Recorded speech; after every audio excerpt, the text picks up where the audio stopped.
Broadcasting from Silicon Valley, California, this is Conversations with Jennylyn.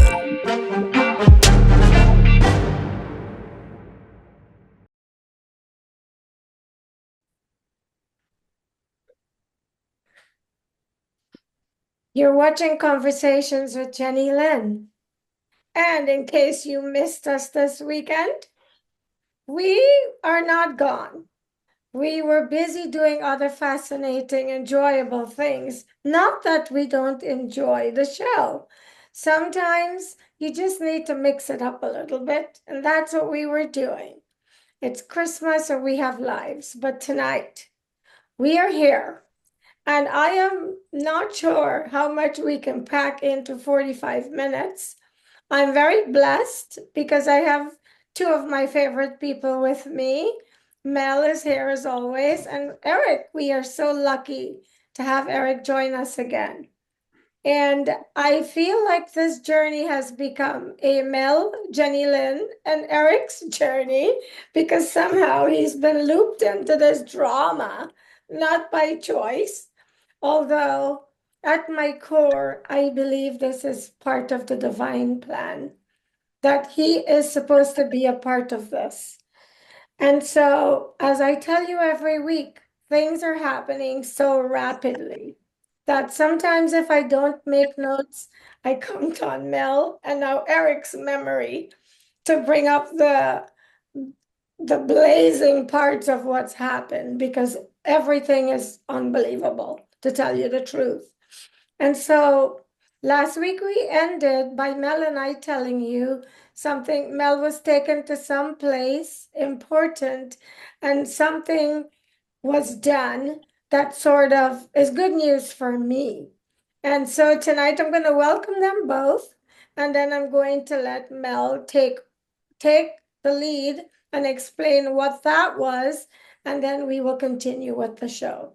So, Erik, you're on screen, so thank you so much and welcome back. No problem. I love being here. Oh, great. I love it. And Mel, welcome to you too. Long time no see. Right?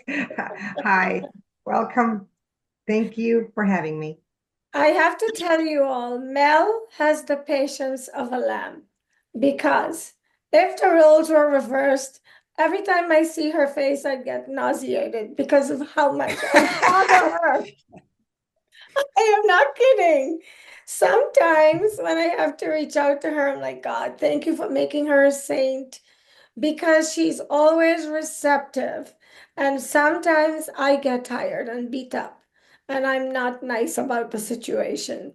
And she's very gentle when she has to be, and she's rough when she has to be, and I love that about her.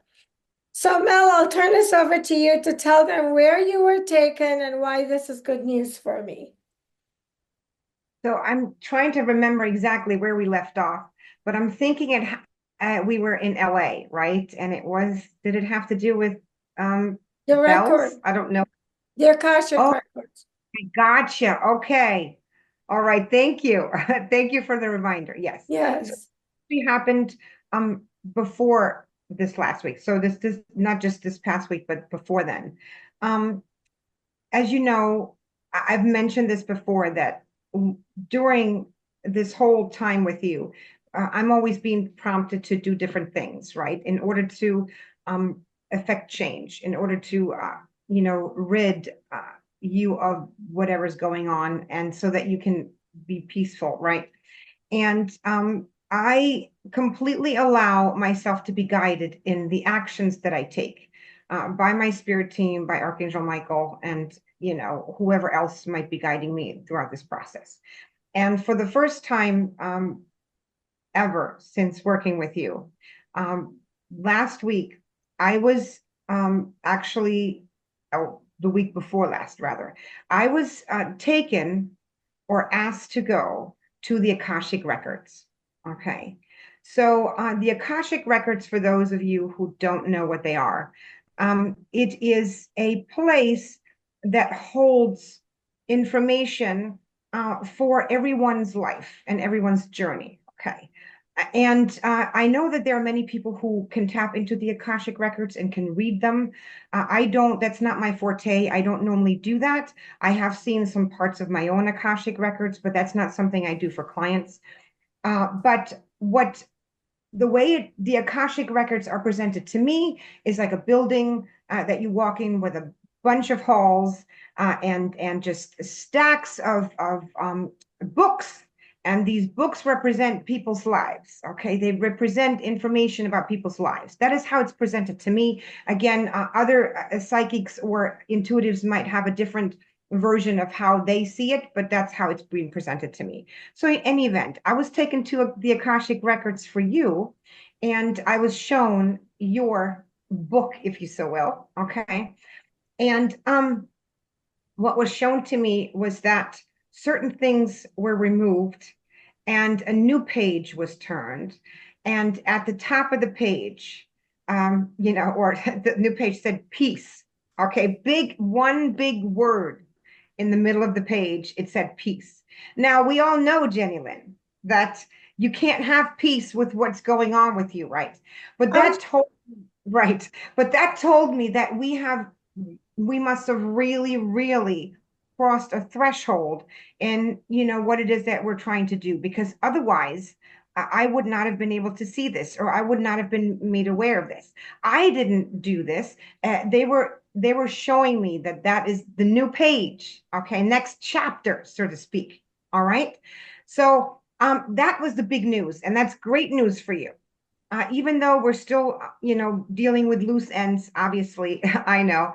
But peace, I think, from the perspective of the Akashic records, means that those who have taken your peace are now, really on the losing end, if you so will. Okay. Could you And repeat that again, please, Mel? Could you say that nice and slow again? they're now on the losing end. And I don't write the Akashic, I don't write the records. It's just, it was shown to me. So therefore, this is something that I was being shown to show you and me that we are making progress in your case, more so than ever. Okay, so that's the big news. That's the Thank one. you, Mel. So peace is on the way for me, and not even the dark practitioners will be able to stop it. And I have a feeling they know about this because their attacks have increased on my end. Sandra Tong scavengers have been on the loose. They're like loose cannons running around doing loosey-goosey things, which I will tell you later tonight. But I wanted to bring Erik on now because we also had a situation with Erik that involved our favorite Greys and the reptilians. And I don't know if that's something Erik wants to share or if it's something we could share this week, Mel. I don't see why not. Yeah. Erik, Yes. I wanted to know if you wanted to talk about, the situation with the Greys and the reptilians, that their your encounter with them. And the reason I thought it might be good to share it is because they they haven't been, I'm almost afraid to say this now. They After Mel saw that, after Mel had where they removed whatever was removed from my Akashic records, and we turned the chapter to peace, I noticed that I have less visits from the reptilians. But Right. Mel, Erik, and I were having a conversation that included another person whose name I don't want to mention here for good reason. And we found that the particular person had the reptilians and the a gray around that. And oh, we just got some interference, guys. It will be on the tape. So I'll turn it over to you, Art. So maybe you can share what you saw. And the reason I want you to share this is so people who have a difficult time with this, who are thinking it's just Mel and I, can hear from you that it's not just Mel and I. Right. So just to let you know, like just to kind of follow up with what you just said, like, so I had never seen these beings before. I had no idea. I didn't believe in these different realms of existence. And so I had always had a very, very strong spiritual side. I knew for a long time that I could communicate with Archangel Michael. I've been doing it for over a decade. So I knew I was able to do that, but this is all like brand new for me. So when I'm seeing, I was able to go in, and anytime Jennylyn, has issues, I'm able to kind of just instantly tap in. Um, with I think with the help of Mel, and now I know what I'm doing. I know how to get there, and to where before I didn't know how. And so it's very yeah. So I'm learning. I'm progressing along this path as well. And so I'm just kind of paying attention to Mel, and hearing how she, how this, trying to figure out how this hierarchy works. So when I go in and I see these beings, and I'm going right to, anytime Jennylyn needs me, I go right to her, and I see these beings by her, whether it's a reptilian or a gray, and then I have to observe, okay, how do I feel? How do these beings make me feel? What are they doing? Is this a trap? Where are they kind of stationed? And so I have to assess all these things really quickly in order for me to um, positively help Jennylyn, instead of just going right in guns blazing. That's not going to get it done. I have to have a strategy when I go in. I have to look at it and kind of assess things. And so that's what I've done, with these situations, and it's been successful so far. And I'm learning some more. There's a whole other a world of stuff going on. I was just talking to Mel about it before we went live. Like, I always feel like we're being watched by this panel of people all the time, and that's beyond my recognition. I don't know what that is. I just know they're there. And so that's something that I'm still trying to, decipher as to why are they there? Why are they watching? And they're always centering it around Mel. It's like the damsel in distress, and I'm supposed to go in there, and they're going to watch me try to save her.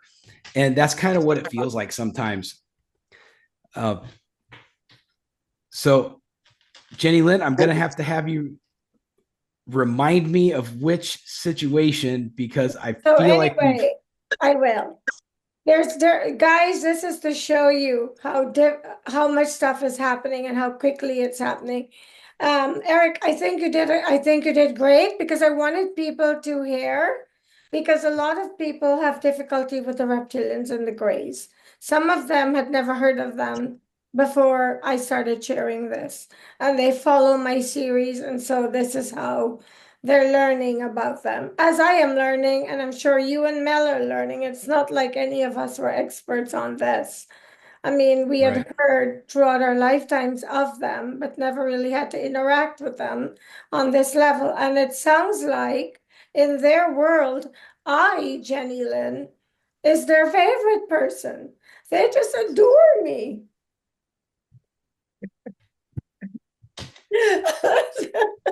Let's say I am not the person that they like.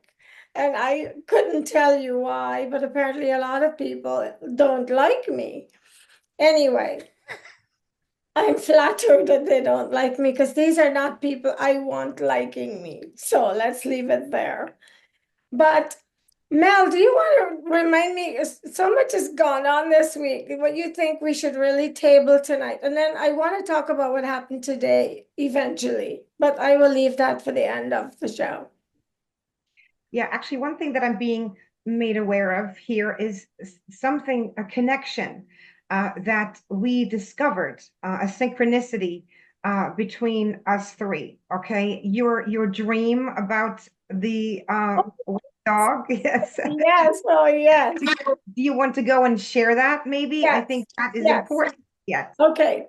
So you all, if you've been following this series, know that I imported a dark-skinned woman from New York to California who came under the pretense of being a Christian who was coming to help me to clear up the things that Sandra Tong and now Dutchman were doing to me that were not in my best interest. Anyway, while she was at my house and she did all her stuff pretending to be clearing me, she was actually collecting money probably from both Sandra and Arjen to do the opposite of what she was telling me she was doing. And the night before she left, I had this dream that left an indelible mark on my memory because I can remember it in detail. And I'm going to share the dream with you, and then Mel will take over from there. So I dreamt that I had come home. I don't know where I was, but I had gone home. And the house that I'd gone to, that was supposed to be my home, was not a house I ever recall living in, but it was my home. And it had a fireplace. And as I opened the door, the biggest white dog that I've never really seen a white dog. It was a dog, but it looked more like a young horse or something. Not really a horse. I can't think of an animal, but it was big and it was a dog and it was very gentle. And as I opened the door, it came walking toward me like, great, you're home safely. And then it went back and sat at the fireplace. And I felt very warm and safe. I'm like, oh, and it's almost like I knew the dog, but I really never seen it before as far as I knew. So I put my purse down and then I got a call and I was called to the house next door. And I hope Sandra Tong is listening to this one. As I got next door, the building was a plant. All these buildings were plantation style buildings, believe it or not. The building that I was summoned to was also a plantation style building. And as I walked in, it was dark and sort of gringy, and I felt very uncomfortable. There were people sitting on chairs, like draped over, older in pain. They were all covered in dark fabrics. And as I looked upstairs, there was a long hallway that had like little wooden bars so I could see. And as I looked up, I saw this frail woman. She was bent over, she looked miserable, and she was draped with a lot of black fabric. And as I opened the door, she looked down at me, and it was Sandra Tong. And I said to her, oh my God, what happened to you? Let me help you. And she turned and she kept walking, but she could hardly walk. And then I came back downstairs. No, I stayed downstairs and I looked around and I could not believe how much suffering was in that building. So I left and then I woke up. And the next morning, I was telling this dark-skinned woman this dream because it was so clear. I wanted to understand what it meant. And all she said was she looked at me and she goes, I guess you're going to be okay. That's all she said. And this dream has stuck with me. And I told Mel about the dream. Last segment that we did, afterwards, we always turn the camera off and we have a chat together. And we were on there for a while. And I go, Erik, we don't want to eat up your evening. I'm sure you have things to do. And he goes, yes, I have to take my dog out. And I don't know why I asked him this because I'm not a dog person. I'm not against dogs, but I've been allergic to them growing up. So I kind of keep my distance because I never know when I'm allergic to one. And he said, it's a white. What type of dog did you say, Erik? I have a big white German Shepherd, all white, like snow. Okay. So Erik said that. And then we said goodbye. Erik left, and Mel and I continued to talk. Then the next morning, when Mel and I do our check-in, Mel, you want to take it from here? Well, yeah, it sort of came over me. It came out of nowhere, and I put two and two together, and I'm like, wait a minute. He said, did he say white dog? And I had to actually, I had to, reconfirm with Jennylyn. Did he say white dog? And she said, yes, he did. And I said, remember your dream? And she said, oh my gosh, yes.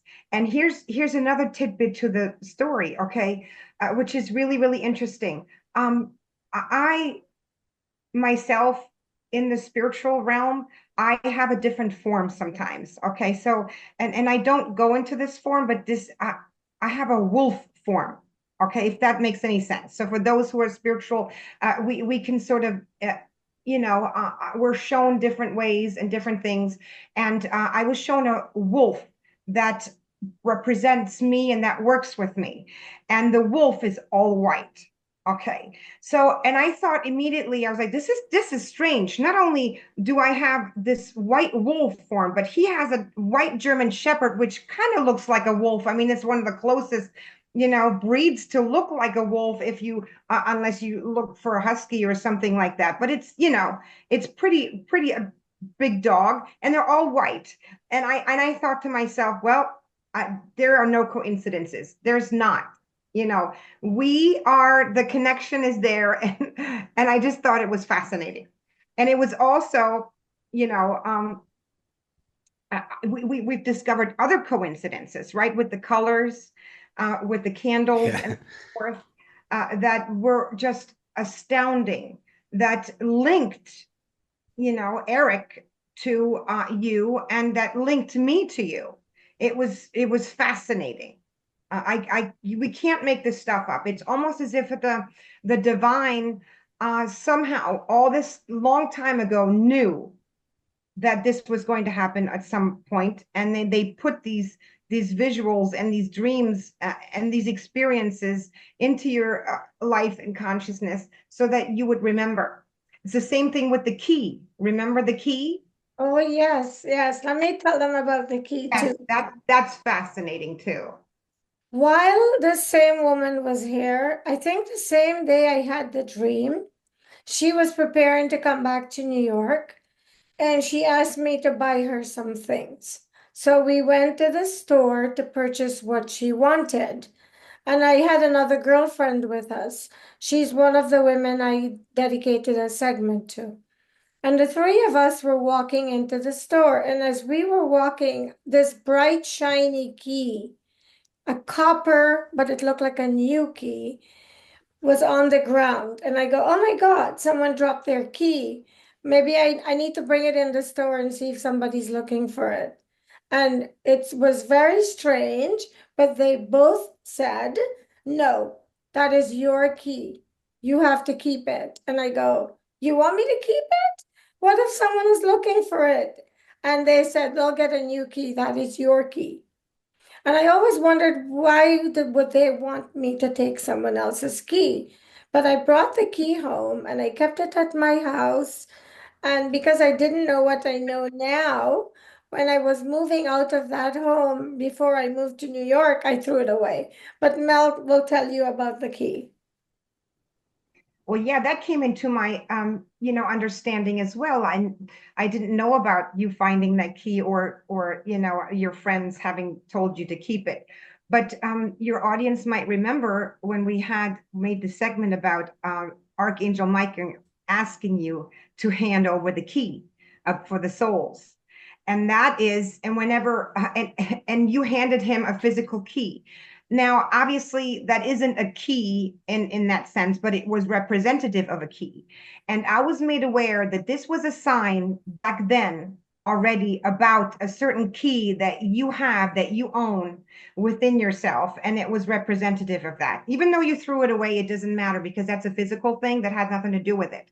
But it was almost as if, again, the divine was giving you information or validation for things that are happening 20 years down the road, and it's really fascinating as we are looking at this now, and it all makes sense. It really was a key. And by the way, I have seen Archangel Michael whenever I asked, hey, do you still have the key? Do I need to worry about this key? He tends to just, it's around his neck when he shows it to me, and he's just dangling it like this. So, and it's a key, it's a little key that he shows me. Okay, so and I always have to remember, since you telling me this about you finding that key, and how odd it was your friends telling you to keep it. There are no coincidences. Okay, I Well, think that one friend, the other one was not a friend. But she knew I had that key. yeah. So you see something. Someone knew, or they were made to tell you because you would not have kept it. So there are no coincidences, right? Yeah, Right. definitely not. And one of the things I really want to share with everyone is you can see the connection between Mel, Erik, and I is total divine orchestration. There is no doubt in my mind about this because I get very, very clear messages. Like I will hear this person, tell Mel to check on this person, tell Mel to do this, tell Mel to do that. I get that undoubtedly with clarity. Erik can see, and he goes in with his sword. Mel, sometimes Mel can like destroy them and take them down, and she sees, but in a different way. And so, Erik, I want you to tell them how you actually, if we are allowed to, because I don't want us to share anything we mustn't. But you can, it's amazing to Mel and I how you just like go in and just go to war. Because the first night, and I said this on the previous show, the first night we met you, where we actually had a three-way conversation, and I got attacked. And then Mel was going at it, and you were silent, and I'm sitting there going, "Oh my God, this guy's gonna think we are so weird." I did not want you to go away because I really felt that you had some value to bring to our situation. And then all of a sudden I see a gray. You can't make this stuff up. So maybe you can share, how it works for you, and so that people watching can connect why we are such a dream team on this battlefield. Well, it's funny because I've looked back on that moment several times now, and I just keep thinking, like, I just remember going, "What's that gray thing right there? What is that gray thing? I've never seen one of these before. I don't know what that is. I should probably go hack on it or something." So, but that situation, I could feel the intensity and the power in that situation. I knew that that was a real thing. And so I had to really like dial in and really focus on what I needed to do because I didn't know what to do. I'd never seen one of these gray things before. And so that was when, Mel said, "Hey, the grays do not like the white light." And so that's what I used. And that's what I was able to attack it with, like, it's going to sound ridiculous, but it was basically like channeling my energy through through Tai Chi, like out of my solar plexus and maneuvering it. I pushed it extremely hard towards the being, and I was able to trap him inside. And then I could feel him in my hand. Like I could like feel his temperature in my hand, even though you could look at it and there was nothing there, but he was there. I could feel it. And then I was able to just move him out of Jennylyn's her little area so that way I could get her back to safety. And then, then Melanie she did what she did, and then she's like, "I'm done." And I was like, "Okay." Whew. Just kind of threw him out of the little box that we were in. So it sounds insane, but it's real. And this is what people are having a hard time wrapping their head around. They think we're writing some script for a movie and sharing it with them. People, this is happening in real time, exactly the way we're sharing it. Right. And it's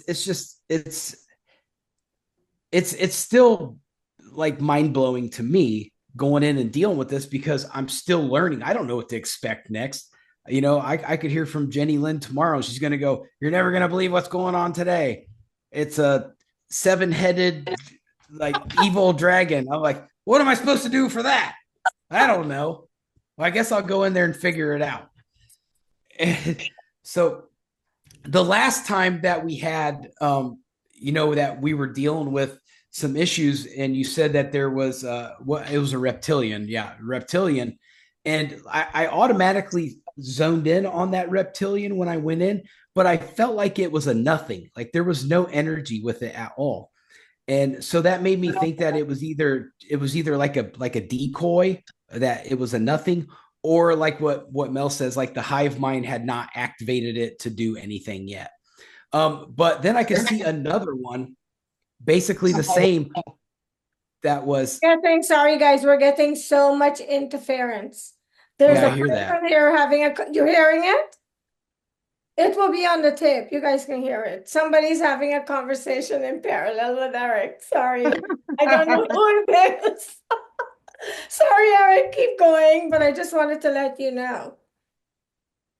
Yeah. Okay. So there was another gray that was kind of away from Jennylyn, but I got the same feel that it was just a shell. But then there was one directly behind her, that one was active. And he was smiling. He was behind a curtain, like kind of pointing his head out, just kind of watching. And he was smiling. Like it was aggravating me. Like, this thing is just like, has this stupidest grin on his face. I want to go over there and adjust it for him. And that's all I could think about was, I'm going to take that grin off of his face. But then I was like, okay, let's get rid of the decoys. So basically, I didn't have to get the sword out for that, because they were nothing. I just basically just used just some energy and just moved them. And so, that made me feel good. But then I could at the time, I didn't know what was going on, but the one behind her moved out from behind the curtain. I could see him. He was like it looked like a gecko. He had a big tail, but he was holding a like a sphere, like a scepter. And I was like, whoa, that's a scepter. But I remember, like, I was ready to attack him, but I couldn't advance on him. I couldn't get any closer. And so then I didn't feel like he was a threat after that. After I kind of reassessed him, like, I was like, okay, this guy's not really a threat. He's just here observing. So then I said, okay, case closed, and I came out, and then I told Mel about it. Thank you, Eric. Guys, seriously, there is so much that we'll tell you what we can tonight, but there are two things I would like the three of us to share with you tonight. One is my power that I was sitting on was somehow lit. And then we'll share what Sandra Tong had her crew do to me today. But I think, Mel, do you want to talk about that? The first day you and I met, Mel, the first day I wrote to you, and where you looked in on my case, and we were on the phone together, you said, Jennylyn, you have a blue dragon. You need to call on this blue dragon when you need help, and I'll let you take it from there. Yes, this was the first time I met you face to face on Zoom, and I was doing energy work on you because I wanted to assess things, and we did a lot. You had a lot going on with you, but then this blue dragon appeared behind you, and he did something. And you felt it. He decided to do something, and you felt burning within your vessel. So in other words, he was helping you get rid of some of the stuff by burning. Okay. Now, for those, I mean, we're talking about reptilians and gray aliens and all sorts of other things. So dragons is just one of those things. Okay, so we're just adding another mythical creature to the mix. And so I don't know how far you want to take this, but it turns out that actually you have a connection to this dragon, okay? And that you also, from other past existences of your soul's existence, have the ability to tap into dragon powers. Okay, that's how I will leave it for now. And you were not aware of this. Okay, and it took us only a few months to figure this out, and the connections that are, how this is all, but connected. But here's the great news about this is that you finally are able, or were able, to tap into and activate those dragon powers, and Eric is responsible for Yes. that part. Can I go back to that really quickly, Mel, and tell them what happened? Yeah. So after Mel went to the Akashic Records and cleared it, and they said peace, that evening, I felt like when Sandra Tong was when she was trying to get my essence after Archangel Michael gave it back. This big lump in my chest, burning, paining. So I went to Mel because it was very painful. And Mel goes, Jennylyn, I'm sorry, I'm being held back. They're not letting me help you. And I go, why? Why do they want me to sit in this pain? I don't understand. And she goes, well, I have a client that I have to go deal with. I'll check in with you after. And she left. And so for 2 hours, I'm in agony. And I'm like, why don't they want Mel to help me? I don't understand. I don't know what to do. I was hitting my chest. And then out of the blues, I get a text from Erik. Hi, Jennylyn, just checking in on you. I'm like, okay, the universe sent him. I didn't even text back. I called him. I'm like, oh my God, he's probably going to be mad when he looks down and sees me calling. He's probably going, what happened to her now? But he picked up the phone. He picked up the phone and I said, Erik, I have this thing in my chest. It's really painful.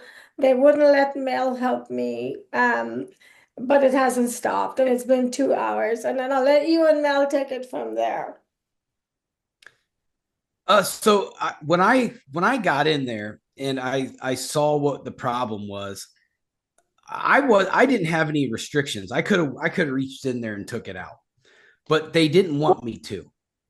And I could see this mass, and it was covered in like molten, like drippy tar, like black tar, and that's what was causing the problem.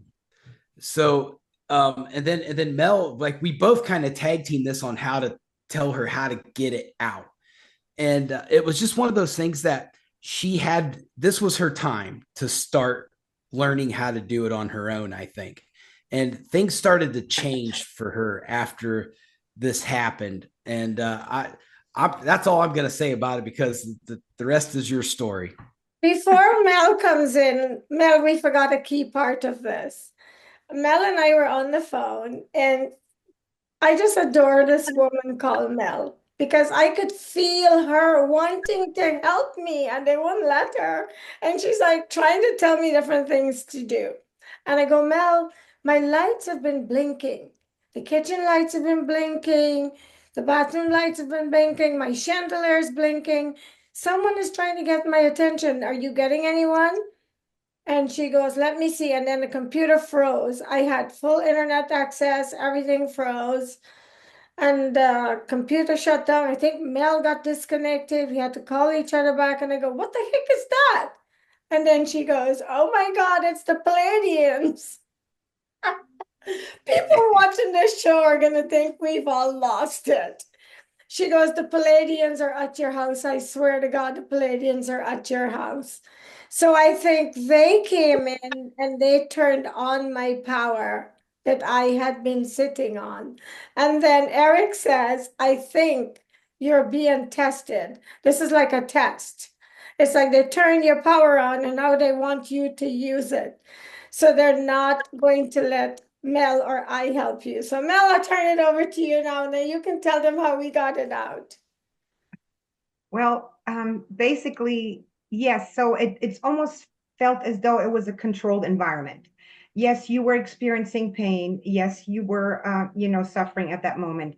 But I got the same thing as Erik, was that they wanted you to do it yourself. Okay. And the last time this happened that I couldn't intervene, you were receiving something. So there's always a reason for why I'm being prevented from doing it. And I respect that. It's the divine, works in mysterious ways, but I didn't expect the Palladians there. Okay. So the Pleiadians is obviously, for those who don't know, a galactic race, okay, an extraterrestrial race that works very closely with humanity and is assisting in the ascension process. So that's in a nutshell. And so they were there to observe and to, I think, keep you or keep the space clear. I think they were sort of guarding the space, to be honest with you, to watch you. And I'm hearing that's exactly what they were doing. So, as you were, let's say you had this thing in your chest, and if you were trying to activate or get rid of yourself, of this, what's in there, you would have had interference by probably reptilian and others who are trying to prevent you from doing that. Okay, that the whole purpose of them always coming after you was to prevent you from reaching your certain powers. They always blocked your third eye. They always tried to do everything to keep you from gaining some sort of, intuitive or expanding your intuitive senses, or shutting them down in some shape or form. So anyhow, so Erik and I were like, you should really try to do this. We gave you some tips, as to, go believe it. You must believe that you can remove it, and go and burn this. Use those dragon powers. Again, it has to do with the dragon. Okay. We were made aware that you had dragon powers, that you can tap into this. And for you, it obviously looks different, right? I don't have dragon powers. I do things differently, but you do. Okay, so you were telling us, I'm trying to burn this, and it didn't work at first, but then all of a sudden, somehow you must have found the right spot, and it lessened, and it's been just really ongoing from that moment on. You have been practicing, by yourself. Every time you get attacked, you have noticed the differences. You literally are getting rid of not only critters and things and stuff that's being done to you, but also reptilians and grays are leaving your space when you do your work. So it's absolutely insane. And I think part of what Erik and my job was just to just help you get rid of the darkness, but also help you find out who you truly are and stand in your own power. So for those who are watching from the other side, from those, if you haven't noticed it yet, she does. Okay, she has dragon powers. And not only does she have her own dragon powers, but the blue dragon is also constantly with her and helps her whenever she needs help. So, and it's kind of ironic. Okay, dragons are also considered Draco in some way. Okay, it's like a form of Draco, draconian, reptilian, if correct. But they're nothing like the reptilians that are there. And by the way, I just want to add on to what Erik said, that reptilian that we saw, or that he saw, I didn't see, but he saw, with the staff, I got information that this reptilian is of the royal line. Okay, so that was very interesting. A little tidbit of information, which of course makes this whole thing a little bit fascinating, or takes it to another level, because as I said to Erik before, why would there be a royal reptilian watching and observing what's going on with you and what he's doing with you, okay? Or what I potentially are doing. And I wasn't involved because I couldn't, couldn't do anything. Oh no, I was in there. I was sort of, trying to gauge the energies. And that's another thing that I want to briefly put in there, the differences between myself and Erik. It's fascinating. Erik goes in and he sees things. It's over here and over here, and they're doing this. And I see through energy. So I have to go in and connect with the energy. And so the energy speaks to me and I see through the energy. I don't necessarily see with my eyes or with my third eye unless I need to. Okay. So there's some very, very distinct differences between us, which make, what we can do is it's sort of, we extend each other's gifts. Like he sees it and then I'm like, okay, then maybe I need to go over there and do this, or you could do this. Like honestly, he does things that I am not capable of, and I do things that he hasn't done yet before. So it's really fascinating to see the differences and the connection of both of us to the angelic realm, by the way. Yes, you both work with Archangel Michael. Correct, because Archangel Michael has been in my life for many years as well, and is a constant figure. So yes, it's very fascinating that, there's no coincidence here. I don't believe that for one moment. So, for those of you who are spending your days and the precious life that God has given you to concoct whatever you're doing in the dark world to hurt me, stand informed. I am standing in my dragon power. And the word that's coming to mind now, I don't want to use it here out of respect for the people that watch my segment, but be careful because you are being warned. I will F you up if you don't leave me alone. Game over. I stand in my power. I'm ready for you. And I'm not only going to help myself, I'm going to help all those I know you're messing with. Okay? All right, that's my bit on this. So, just like Mel was helping me, it's now my turn to help. And it's not just me, I have two other helpers. We are here to set God's captives free, all of them. Me, I want to set them all free. Nobody should be living in bondage to any kind of magic, curses, or anything evil that you've decided you have the power to do. No more. And now I understand why. For those of you who've been asking when it's going to be over, it's not going to be over. This is my job. Now I go to work to fight for those who can't help themselves, just like Mel and Eric are still fighting for me and helping me. We are a team. We are Team God. We are Team Light, love and light. So I am very excited to make that announcement, and I have been practicing. And I'm really happy. Sometimes, if I need help, I call Eric or I call Mel. But I know that going forward, I understand now why I had to go through all that I've gone through. And we had to find Eric to get to the bottom line. And Eric, you don't show any kind of restraint. If you say that you've never done this and you didn't know, but you come in like a seasoned sailor, right, Mel? Yes. Oh, he knows how to do this. Eric has an open mind and is willing to do anything that comes his way. So that's something, that and I think, like I said, I don't think there's a coincidence that we sort of all met through you, because I think he's also being, shown some things and made aware of some things that he wasn't before, so that he can take his work to the next level, his, mission to the next level. Just like, I learned some things from him with some of the stuff that he's telling me what he sees. Okay, we sort of learn from one another. That's It's true. Absolutely. But I feel that we've all had to get to this place in the way we have. They were very methodical in how they orchestrated this whole thing. Look, when I look back at it, I marvel. It gives me chills. It started with Sandra Tong, then there was Dutchman, and all these others that we've had to deal with.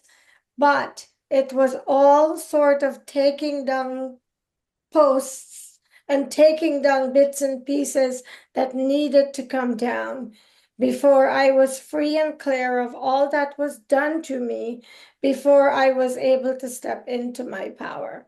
And now, I will never abuse it. I will always only use it for good. And that's how I'm wired anyway.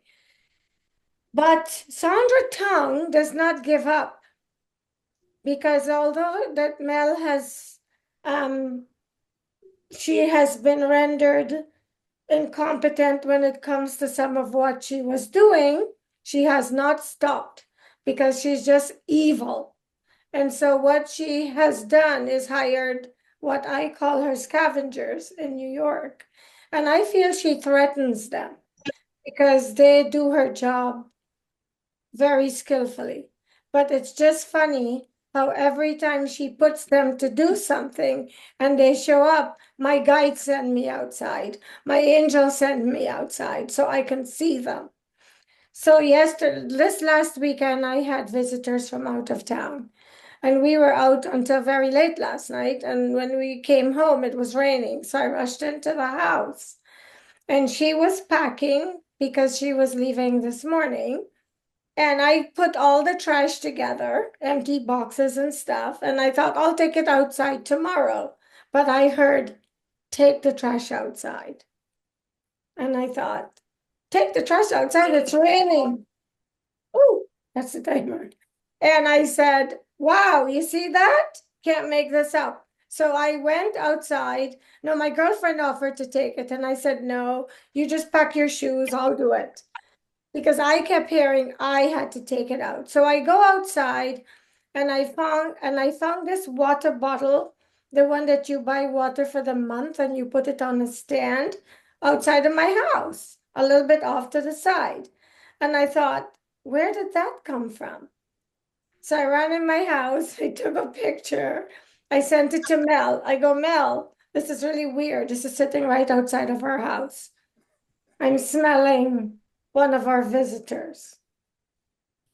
Yep, we have one of them here now. I can smell it. But anyway, Mel took a look at the picture and she goes, well, it's not as evil as much as it feels like it's a landmark of some kind, but I don't like the energy around it. So I came back inside and I told my girlfriend, I go, you've only been home one night and this is what's happening. She goes, I don't know how you live here like this. She says, you are not moving the bottle, I will move it. So I gave her some gloves and she went and moved the bottle and we got rid of it. I came back inside. I went to bed, but I was uneasy because I knew that something was going on. That's why that bottle was there.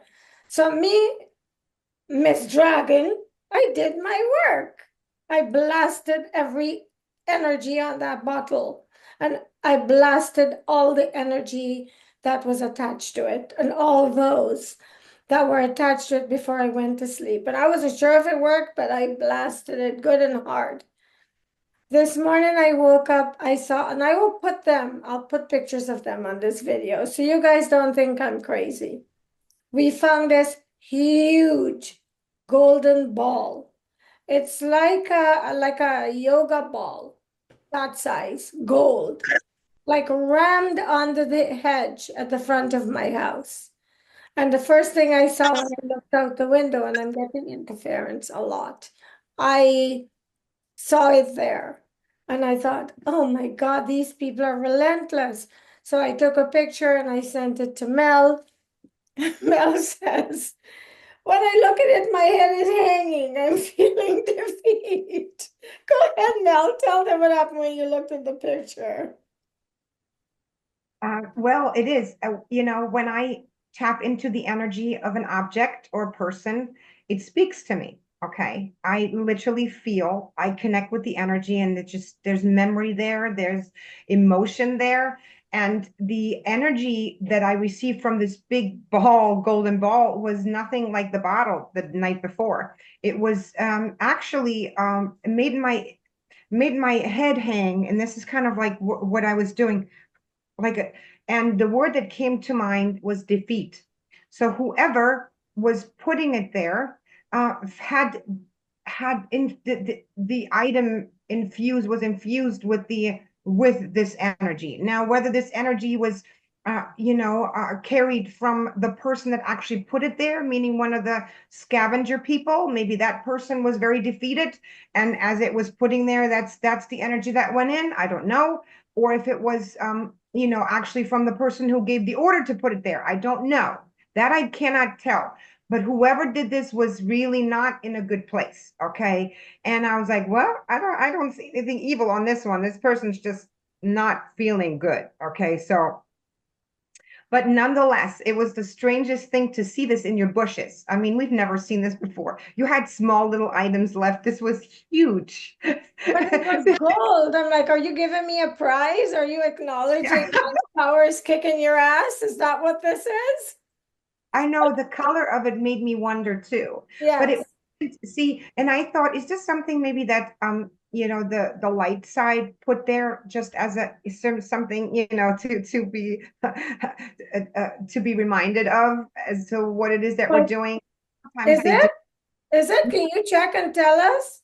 No, but I thought because of the color, it made me wonder. But if it would have been, I would have felt it as as a nice energy. I would have felt it differently. Okay.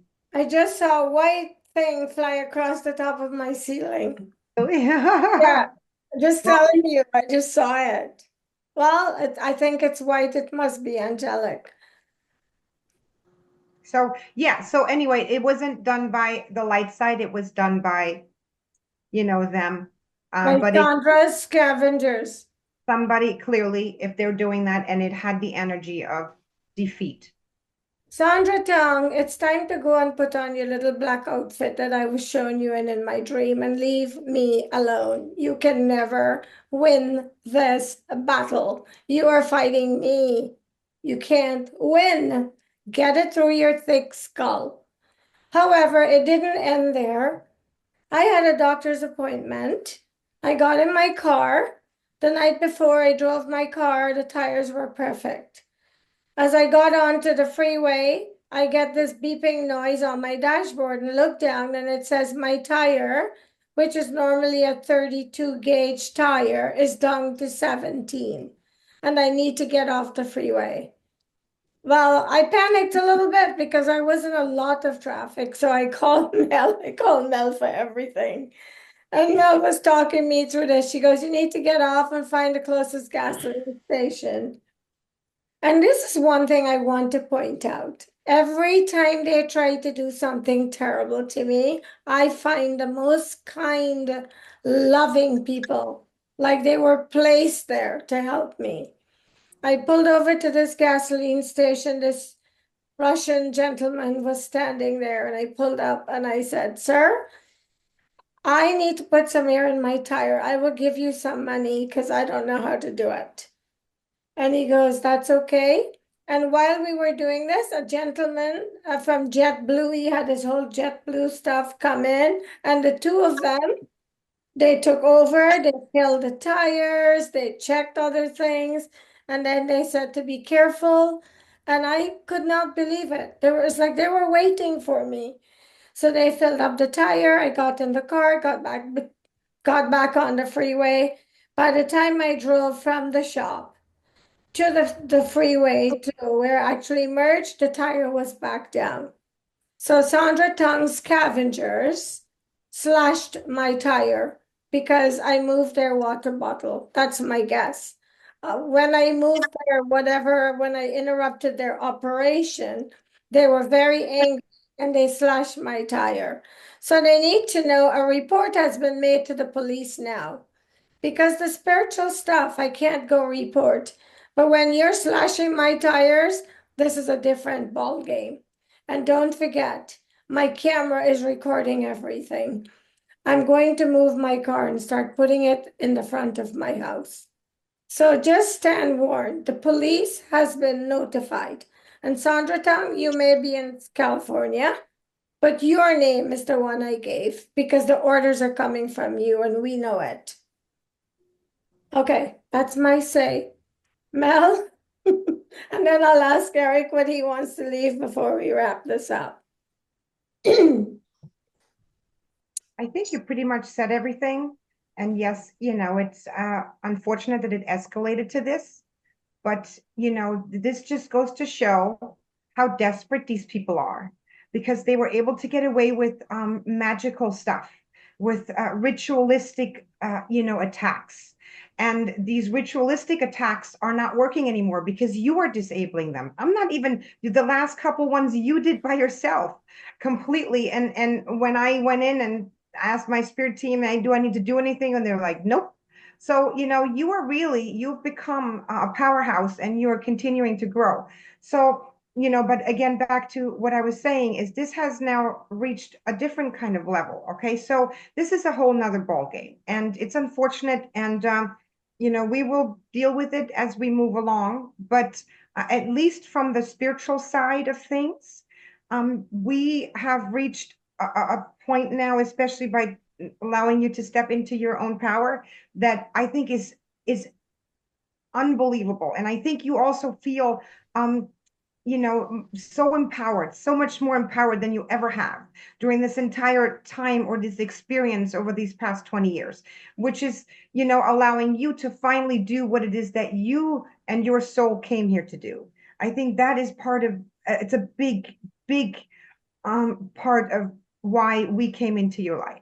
Not just to get rid of that, but to allow you and what you're meant to do to free you up to be able to do that, right? I mean, that's what it is. So I can only imagine all the good things you're going to be doing in the future. That's all I'm going to say. Although we're still working on this, but that's I know it's going to be okay. All right. So Thank you, Mel. Erik, what's your 2 cents as we wrap? Well, Jennylyn, I'm really proud of you. And I'll never forget. I'll never forget what it looked like when I watched you and your dragon merge. It was an awesome thing to see, and I'm privileged to have been able to see it. So I'm just looking forward to what's the next adventure we're about to go on, you know? But I do want to kind of piggyback. If anybody watches Mel's TikToks or her YouTube, she said something today on her TikTok that really, like, I've been like getting pulled in that same direction. So if you see things or hear things that don't make sense and it doesn't look like real reality, just don't panic. It's going to be okay. I get that same feeling. It's okay. And I think Erik is referring to things in the sky that are causing people to freak out. Okay? If you're seeing these things in the sky, do not be afraid. And you know, one thing else I want to leave before we go, Erik, can you tell them the name of your books so they can go buy your books? This is an awesome guy, and he's an amazing researcher, and you can count on the material in his books. So tell them the names of your books again and where they can find it, because I did a one-on-one show with you. And I don't know if everyone is who's watching this series, and I'd like them to go get your books. Yeah, absolutely. So my first book was released in 2022, and it's called From the Mouth. And it's available on Barnes & Noble, Amazon. I think you can still buy it at Walmart, actually. But my new book that just came out October 31st on Halloween is called The Swiss Effect. And I'm really proud of that. It's gotten me a lot of attention. So hurry up and get it before it gets banned in every country. I'm already making a list. But it's also available on Barnes & Noble, Amazon, Walmart. I just saw where it's being sold in New Zealand now. So I think we're up to like 15 different countries or something it's being sold in. So that's exciting. Just not in the United Kingdom. They don't like me. But I have to throw that out every time. That's like my thing now. England doesn't like my book. But it's called The Swiss Effect, and it's out. Just find it on Amazon or wherever it is you like to buy books. And when you're coming home to bullet holes in your ground, in your floor, in your door, because you've written a book, that's a book you have to go get. So go get those 2 books, The Swiss, SWISSEFFECT, and The Mouth. Go get them, because it might open your eyes and you will connect the dots. And again, don't be afraid of anything in the sky. Mel's been bringing messages every day about that. And you all know that Mel is a credible source. And Erik is also a credible source. So that makes me blessed. And we will be back next week. God knows what we'll have for you then. We never know until we actually get into the week. So thank you for watching, and hopefully this stuff, although it's out there, is a source of education for you, because all these reptilians and dragons and stuff, you only know about them from comic books and movies, but they actually exist in the spiritual realm, and they're playing a big part in what's happening with us. Bye. bye.